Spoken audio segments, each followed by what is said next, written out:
Hi നമസ്തേ നമസ്കാരം. വളരെ വ്യത്യസ്തമായ ഒരു ചട്നിയുടെ റെസിപ്പിയുമായിട്ടാണ് അമ്മ ഇന്ന് വന്നിരിക്കുന്നത്. ഒട്ടുമിക്ക വീടുകളുടെയും പിന്നാമ്പുറങ്ങളിലെയും അതല്ല ചെടിച്ചട്ടിയിലുമൊക്കെ ഇന്ന് വളർത്തുന്ന ഒരു ചെടിയാണ് പനിക്കൂർക്ക. മലയാളികൾക്ക് ഇത് പനിക്കൂർക്കയെങ്കിൽ പല സ്ഥലങ്ങളിൽ പല പല പേരുകളാണ് ഇതിന്. കർപ്പൂരവല്ലി, കഞ്ഞിക്കൂർക്ക, Cuban oregano, Mexican mint, njavara ila, അങ്ങനെ ഒരുപാട് പേരുകളുണ്ട്. ഈ ഒരു ഹേർബ് വളരെയധികം മെഡിസിനൽ വാല്യൂസ് ഉള്ള ഒരു ഹേർബ് തന്നെയാണ്. എനിക്കൊന്ന് പനിക്കൂർക്ക എന്ന് കേൾക്കുമ്പോൾ തന്നെ എല്ലാവരും കുക്കിങ്ങിൽ ഇത് യൂസ് ചെയ്യുമോ എന്നൊന്ന് ചിന്തിക്കും. കാരണം ഇത് നമുക്ക് പരിചയമുള്ളത് പനിക്കും ജലദോഷത്തിനും ഒക്കെ ആയി യൂസ് ചെയ്യുന്നതായിരിക്കും. ഈ ഒരു ഇലയുടെ മണവും ഫ്ലേവറും നിങ്ങൾക്കറിയാമല്ലോ അല്ലേ? എന്നാൽ ആ ഒരു ഡോമിനന്റ് ഫ്ലേവർ ഈ ഒരു കറിക്ക് ഉണ്ടാവില്ല എന്നതാണ് പ്രത്യേകത. ഈ ഒരു ചട്നി അല്ലെങ്കിൽ കിച്ചടി ദോശയുടെയോ ഇഡ്ഡലിയുടെയോ നമ്മുടെ ചോറിൻ്റെ ഒക്കെ കൂടെ എന്ത് കിടിലമായിട്ടുള്ളൊരു കോമ്പിനേഷൻ ആണെന്നറിയാം. എല്ലാവരും ചാനൽ സബ്സ്ക്രൈബ് ചെയ്യുക. അമ്മയുടെ പനിക്കൂർക്ക കറിയിലേക്ക് കിടക്കാം. അപ്പം നമ്മുടെ പനിക്കൂർക്ക കിച്ചടി അല്ലെങ്കിൽ പനിക്കൂർക്ക ചട്നി തയ്യാറാക്കാം. അതിന് വേണ്ടിയിട്ടുള്ള ഇൻഗ്രീഡിയൻസ് നമുക്ക് നോക്കാം. ഒരു 20 ഇല എടുത്തിട്ടുണ്ട് ഞാൻ പനിക്കൂർക്കയുടെ. അത് വളരെ തിന്നായിട്ടങ്ങ് ചോപ്പ് ചെയ്ത് വെച്ചിട്ടുണ്ട്. അപ്പോൾ ഈ പനിക്കൂർക്ക അറിയാത്തവർക്കായിട്ട് ഞാനൊന്ന് കാണിച്ചു തരാം. എല്ലാവർക്കും ഇത് അറിയായിരിക്കും. ചെറുതിലെ നമ്മൾ പനിയും ചുമയും ഒക്കെ വരുമ്പോൾ നമ്മൾ ഇതിൻ്റെ ഇലയൊക്കെ വാട്ടി ഇതിൻ്റെ ഒരു നീരെടുത്ത് നമ്മൾ കുടിക്കുമായിരുന്നു. ആ ഒരു ഇലയാണിത്. മനസ്സിലായില്ലേ നിങ്ങൾക്ക് ഇപ്പോൾ എന്താണെന്ന്? അപ്പോൾ ഇതിന് പല പേരുകളാണ് പല സ്ഥലങ്ങളിൽ പറയുന്നത്. വളരെയധികം ഗുണമുള്ള ഒരു ഹെർബും കൂടിയാണിത്. അപ്പോൾ ഇതിൻ്റെ ഇല ഒരു 20 എണ്ണം ഞാൻ എടുത്തിട്ടുണ്ട്. നല്ലവണ്ണം കഴുകി വൃത്തിയാക്കിയതിന് ശേഷം ചോപ്പ് ചെയ്ത് വെച്ചിരിക്കുന്നതാണ്. ഒരു 2 പച്ചമുളക് ഒന്ന് കട്ട് ചെയ്ത് വെച്ചിട്ടുണ്ട്. 1/4 കപ്പ് തേങ്ങ തിരുമിയത്, 1/2 കപ്പ് കട്ട തൈര്, അധികം പുളിയില്ലാത്ത തൈര് നോക്കി എടുക്കണം. ഒരു 2 കറിവേപ്പിലയുടെ തണ്ട്, 1/2 ടീസ്പൂൺ ജീരകത്തിൻ്റെ പൊടി, 2 ടീസ്പൂൺ ഉഴുന്ന് പരിപ്പ്, 2 ടീസ്പൂൺ കുരുമുളക്, 1 ടീസ്പൂൺ കടുക്, 2 വറ്റൽമുളക്, 1 ടേബിൾ സ്പൂൺ നെയ്യ്. നല്ല പ്യുവർ ഗീ തന്നെ എടുക്കണം. നെയ്യിൽ തന്നെ ചെയ്തെങ്കിൽ ഇതിന് നല്ലൊരു സ്വാദ് കിട്ടുള്ളൂ കേട്ടോ. ഇനി നിങ്ങൾക്ക് നെയ്യുടെ ടേസ്റ്റ് ഇഷ്ടമല്ല എന്നുണ്ടെങ്കിൽ സാധാ ഓയിലിലോ വെളിച്ചെണ്ണയിലൊക്കെ ചെയ്യാം, കുഴപ്പമില്ല. ഉപ്പ് ആവശ്യത്തിന് വേണം. ഇത്ര ഇൻഗ്രീഡിയൻസ് ആണ് നമുക്കിതിന് ആവശ്യമായിട്ടുള്ളത്. ഇനി നമുക്ക് ചട്നി തയ്യാറാക്കാനായിട്ട് ഞാനൊരു കടായി സ്റ്റൗവിലേക്ക് വെച്ചിട്ടുണ്ട്. അതിലേക്ക് ഒരു 1 ടീസ്പൂൺ നെയ്യ് അങ്ങ് ചേർത്ത് കൊടുക്കാം. ഇനി അതിലോട്ട് ഉഴുന്ന് പരിപ്പ് കൂടി അങ്ങ് ചേർക്കാം. നമ്മൾ എടുത്ത് വെച്ചിരുന്ന കുരുമുളക്, പച്ചമുളക് കട്ട് ചെയ്ത് വെച്ചിരുന്നത് എല്ലാം കൂടി ഒന്ന് നമുക്ക് മൂപ്പിച്ചെടുക്കണം. ഉഴുന്ന് പരിപ്പ് നല്ലവണ്ണം നിറമൊക്കെ മാറി നല്ല മൂത്ത് വരുന്ന ഒരു മണമൊക്കെ വരും. നല്ലവണ്ണം അങ്ങ് ഇളക്കി കൊടുക്കുക. ലോ ഫ്ലെയിമിൽ വെച്ചിട്ട് വേണം ചെയ്യാനായിട്ട്. ഈ ഒരു സമയത്ത് നമുക്ക് അതിലേക്ക് ജീരകത്തിൻ്റെ പൊടി കൂടി അങ്ങ് ചേർത്ത് കൊടുക്കാം.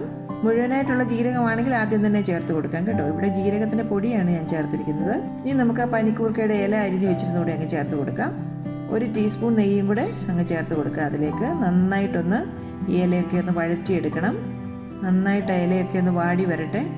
ചെറിയ തീയിലിട്ട് തന്നെ അങ്ങ് ഇളക്കി കൊടുക്കുക. പനിക്കൂർക്കയുടെ ഇലയെന്ന് പറയുമ്പോൾ നിങ്ങൾക്കറിയാം, അതിനൊരു വളരെ ഒരു പഞ്ചൻ സ്മെല്ലുണ്ട്. കർപ്പൂരത്തിൻ്റെ ആണോ എന്തിൻ്റെയാണെന്ന് എനിക്കറിയില്ല. ഒരു പ്രത്യേക ഒരു സ്മെല്ലുണ്ട്. ചിലർക്ക് അതിൻ്റെ സ്മെല്ല് ഇഷ്ടമല്ല. പക്ഷേ നമ്മൾ ഈ ഒരു കറി തയ്യാറാക്കി കഴിഞ്ഞാൽ ഈ ഒരു ഇലയുടെ ഒരു സ്മെല്ല് ഒന്നും കൂടുതലായിട്ട് ഈ ഒരു കറിക്ക് കാണുകയില്ല. നിങ്ങളുടെ വീട്ടിൽ ഈ ഒരു ചെടി ഉണ്ടെന്നുണ്ടെങ്കിൽ നിങ്ങൾ ഈ ഒരു ചട്നി അല്ലെങ്കിൽ ഈ ഒരു കിച്ചടി നിങ്ങൾ തയ്യാറാക്കി നോക്കണം. അത്ര ഒരു സ്വാദുള്ള ഒരു കറിയാണിത്. ചെറിയ തീയിലിട്ട് നന്നായിട്ട് അങ്ങ് ഇളക്കി കൊടുക്കുക. ഇലയുടെ പച്ചമണമൊക്കെ ഒന്ന് മാറി വരണം. ഇപ്പം നന്നായിട്ട് അങ്ങ് വഴഞ്ഞു വന്നിട്ടുണ്ട്. ഇനി നമുക്കിതൊരു മിക്സർ ജാറിലേക്ക് അങ്ങ് മാറ്റാം. ഇപ്പം മിക്സർ ജാറിലേക്ക് ഞാനത് മുഴുവനായിട്ട് ചേർത്ത് കൊടുത്തിട്ടുണ്ട്.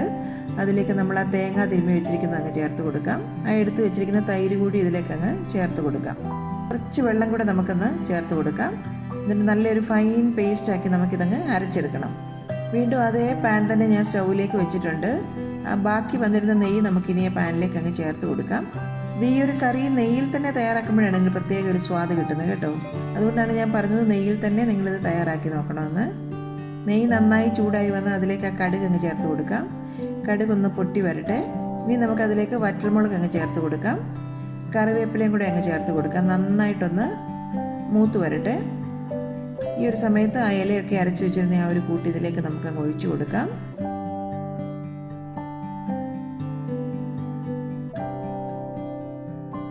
ഫ്ലെയിം ഒന്ന് ലോയിലേക്ക് തന്നെ വെക്കണം. കട്ടി കൂടുതലാണെങ്കിൽ കുറച്ച് വെള്ളം കൂടെ നിങ്ങൾക്ക് ചേർത്ത് അതൊന്ന് ലൂസാക്കി എടുക്കാം കേട്ടോ. ആ മിക്സർ ജാറിലുണ്ടായിരുന്ന അരപ്പിലേക്ക് കുറച്ച് വെള്ളം ഒഴിച്ച് ഒന്ന് കഴുകി ഇതിലേക്ക് അങ്ങ് ചേർത്ത് കൊടുക്കാം. നന്നായിട്ടങ്ങ് ഇളക്കി കൊടുക്കുക. കൂടുതൽ തിളയ്ക്കാനായിട്ടൊന്നും നമ്മൾ അനുവദിക്കേണ്ട. ചെറിയ തീയിലിട്ട് നല്ലവണ്ണം ഒന്ന് ചൂടാകുന്നേരം വരെ നല്ലവണ്ണം ഒന്ന് ഇളക്കി കൊടുക്കുക. ഈ ഒരു സമയത്ത് നമുക്ക് ഉപ്പും കൂടി അങ്ങ് ചേർത്ത് കൊടുക്കാം. നന്നായിട്ട് തവി കൊണ്ടങ്ങ് മിക്സ് ആക്കുക. തിളച്ച് തുടങ്ങുന്നതിന് മുമ്പ് തന്നെ നമുക്കിതങ്ങ് ഫ്ലെയിം ഓഫ് ചെയ്യാം. ഇപ്പം നമ്മുടെ കറി ഏതാണ്ട് റെഡി ആയിട്ടുണ്ട്. ഇത്രയേ ഉള്ളൂ നമ്മുടെ പരിപാടി. പെട്ടെന്ന് തന്നെ നമുക്ക് തയ്യാറാക്കിയെടുക്കാം. വളരെയധികം ഗുണങ്ങളുള്ള ഒരു കറിയാണിത്. അപ്പം നിങ്ങളിത് തീർച്ചയായിട്ടും വീട്ടിൽ തയ്യാറാക്കി നോക്കണം. ചോറിൻ്റെ കൂടെ നല്ല സൂപ്പർ കോമ്പിനേഷനാണ്. ഇനി അതല്ല, നിങ്ങൾക്ക് ഇഷ്ടമാണെങ്കിൽ ദോശയുടെയും ഇഡ്ഡലിയുടെയും ഒക്കെ കൂടെ നമുക്കിത് കഴിക്കാം. ഇത് പനിക്കൂർക്കയാണെന്ന് ആർക്കും കണ്ടുപിടിക്കാൻ പറ്റില്ല. എന്നാൽ നല്ലൊരു സ്വാദുമാണ്. തീർച്ചയായിട്ടും നിങ്ങളിത് വീട്ടിൽ തയ്യാറാക്കി നോക്കണം. നിങ്ങൾക്ക് ഇഷ്ടപ്പെട്ടാൽ നിങ്ങളുടെ അഭിപ്രായങ്ങളൊക്കെ കമൻറ്റ് സെക്ഷനിൽ കൂടി ഞങ്ങളെ അറിയിക്കണം. ഇന്നത്തെ അമ്മയുടെ റെസിപ്പി നിങ്ങൾക്ക് ഇഷ്ടമായെന്ന് ഞാൻ വിശ്വസിക്കുന്നു. നിങ്ങൾ ഓരോരുത്തരും ഇമെയിൽ വഴിയും മെസ്സേജായും ഫീഡ്ബാക്കായും ഞങ്ങൾക്ക് തരുന്ന സപ്പോർട്ട് തന്നെയാണ് ഞങ്ങൾക്കുള്ള പ്രചോദനവും. തുടർന്നും നിങ്ങളുടെ സപ്പോർട്ട് പ്രതീക്ഷിക്കുന്നു.